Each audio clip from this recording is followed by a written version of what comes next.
What's up, everybody? Gibson's Lawn Service checking back in with another one. Look, this is something. Look, listen.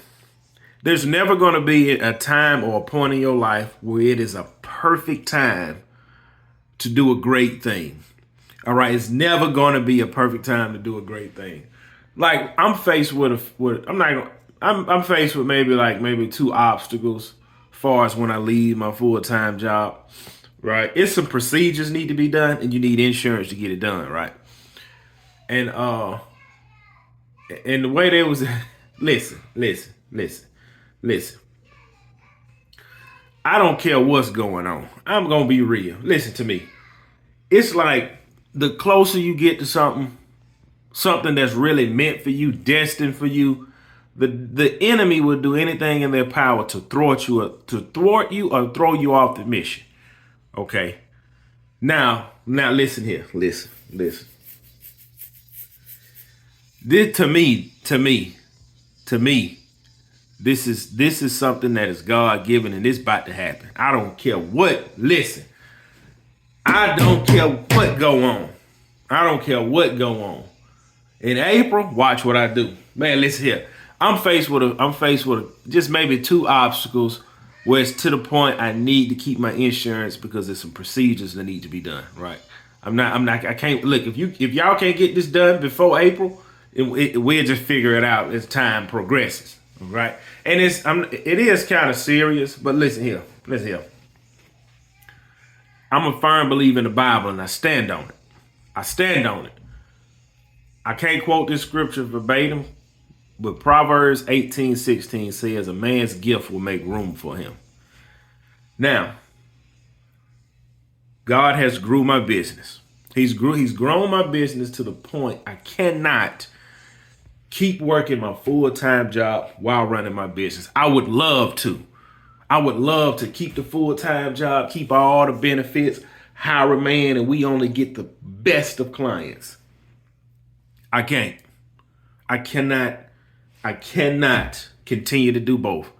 I barely made it through last year with doing both. I didn't get no sleep. I didn't see my kids, and I hung on to my full-time job by that much. I already know when the spring hit, either I'm going to quit or I'm going to be fired one, or I'm just going to start turning down a bunch of work.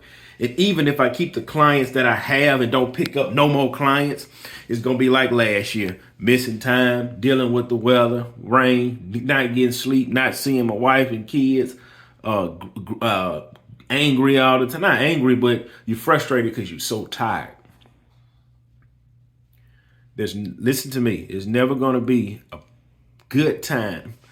It's never going to be a perfect time to do a good thing. I'm gonna give you a crazy example, right? I had this guy I knew. He wanted to break up with his girlfriend, right? And he called me, told me he was gonna break up with her. This was like on a Friday or a Thursday. So when I ended up going to the girlfriend's house, she was crying. He was like, "Oh, what you crying for?" She was like, "Well, my best friend died." So I ended up hitting him up that Saturday. The next day, I said, "Man, how it went?" He said, "Man, I ain't do it." I said, "What you mean you do it?" He said, "Man, her friend died, man. I ain't want to put that on her too." I said, all right. So about 2 weeks went on. All right, call me again, man. Yeah, I'm about to break up with her again. You know what I'm saying? Blah, blah, blah. We went over there again the second time. The uncle died. All right, another 2 weeks of misery. Right. All right. This kept going on. Third time, mom and dad had a big fight. They separate. I said, man, listen, man. It ain't, you got to just rip the Band-Aid off. It's never going to be a good time, a perfect time to do a good thing. Just do it. Freaking do it. Just do it. Just freaking get it done. All right, now, I remember I was listening to this guy preached. And he was saying, I want to say it was like this big conference they was having in like a football stadium, right? And I remember they was like, man, we might have to shut this conference down because the rain coming. So they said, man, if the clouds get dark, we just all gonna exit out. And it was an old lady. She stood up and stopped him. She said, do you have little faith? She said, we are doing something that is divine, that is God ordained. And you think he gonna let the weather stop this program? And he described it vividly. They was all sitting there, right? And you seen it got real dark. It started lightning behind him. You know how when you're in a big field, you can see the rain coming? And the rain was coming toward him. It was lightning, right? And the guy that was preaching was like, well, if we got umbrellas, we'd just open our umbrellas up and we'd just probably wait it through unless it don't get too bad. So as the rain coming, clouds getting dark, the old lady sat there and folded her arms. She folded her arms.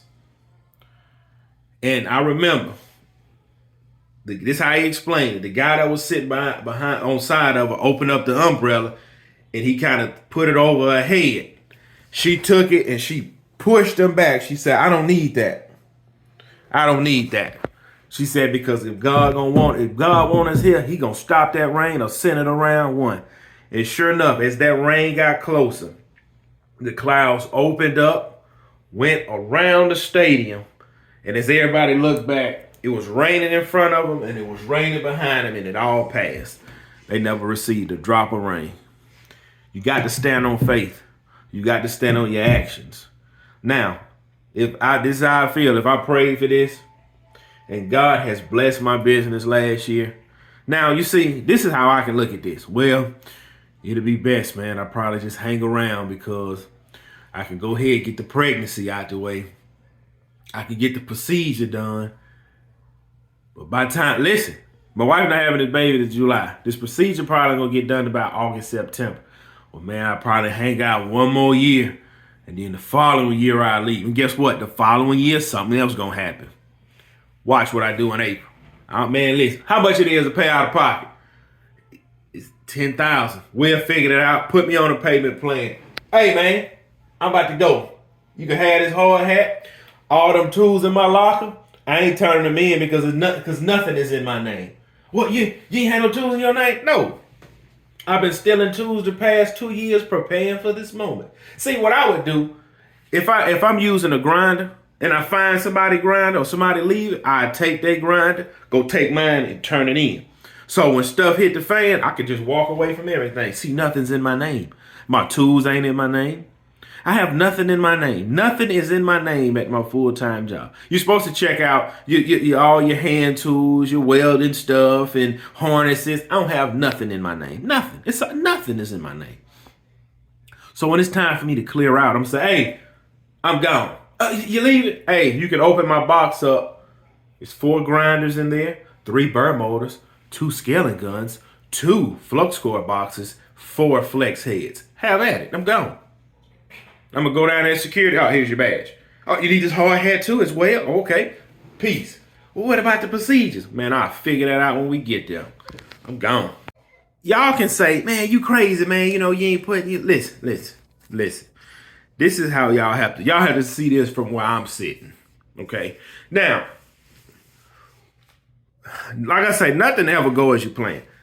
I was planning to have the baby we're having right now a year ago, but my wife had the miscarriage.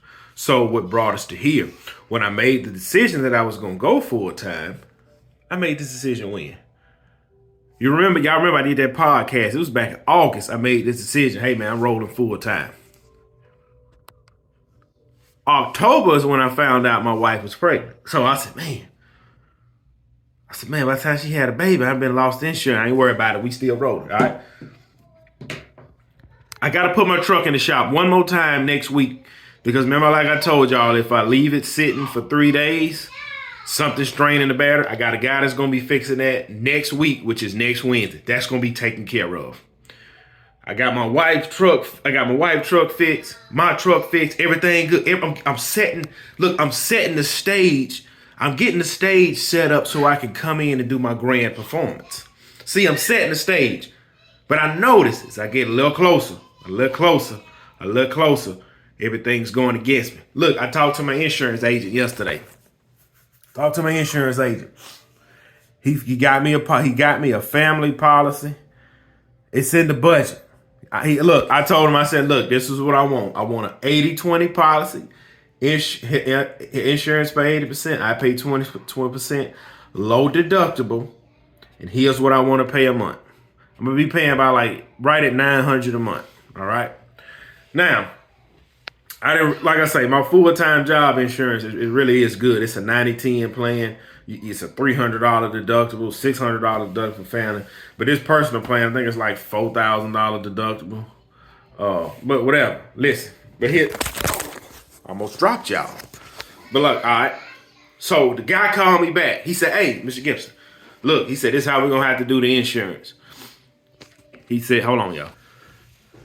Yeah, and so look, the guy said, he said, look, man, I got everything situated with your insurance. He said, but here's what I want you to do, all right? He said, because the insurance, he said, the insurance you're getting, we don't cover pregnancies because the bill be so high. He said, but here's what I need you to do. He said, after you quit your full-time job, he said, you need to apply for the, I think it's Medicare or something, because the state of Mississippi wants every woman that's pregnant to be fully covered with insurance, whether you have insurance or not. He said, because, see, we are offering you insurance, but we don't cover it under the policy, so Medicare will pick it up. I said, you sure, man, it ain't about how much I make? He said, no. He said, because you meet the requirements. He said, you have insurance. We don't cover the pregnancy. They have to pick it up. He said, I'm telling you, I do this all the time. So the pregnancy is covered. Oh man, that was a weight off my shoulder, because I talked to the people about the pregnancy. The OBGYN said, man, he said, man, look, he said, with your insurance you have right now, you only got to pay me $600. He said, without the insurance, I said, man, you had to pay me $4,000, right? So then the hospital want they cut too. They said, look, with the insurance, you only owe us just a little bit. I forgot what it was. He said, but without, man, you gonna owe us $6,000. So when I was explaining this to the guy, he said, man, look, this is what you do. All that's gonna be covered. He said, when everything's said and done, she had a baby, call me, and boom, and we'll finish setting up the rest up, get all y'all on this plan, get you rolling what you need. See, it's always a solution to every problem. Okay, man, I got the insurance squared away. My wife's truck fixed. My truck fixing to get fixed. Maintenance done on the mowers. I got some more shirts ordered. I got plenty of door hangers and cords. Oil changed on the mowers. Oil changed on the truck. Tires rotated. Weed eaters fixed. Blowers fixed. Fresh set of blades in the garage. Only thing we got to do when them phone calls come from Spring is turn that key. Oh, but wait. Another hold up. We need a procedure. Man, let's hear. See, God sees everything. He sits high and he looks low and he sees everything. All right. Now, if he already showed me on the business side what's what, because there was some certain prayers I had last year about this business, and those have came to fruition to where it's I told him, I said, man, I was praying. I said, Lord, if this is something you really want for me, you have to really show me, hey, this really is something I'm willing to bless. I opened the floodgates up for work. I remember I used to say that, open the floodgates up for work. And man, they was open. Man, I was rolling, making plenty of money. So what you think this year gonna do? Oh, well, you think God gonna let me jump out here full time and then everything gonna fall apart? I don't know what kind of God y'all serving. What kind of God y'all serving? I'm standing on that scripture. Look, standing on Proverbs 18:16. Your gift will make room for you. Y'all hold it down.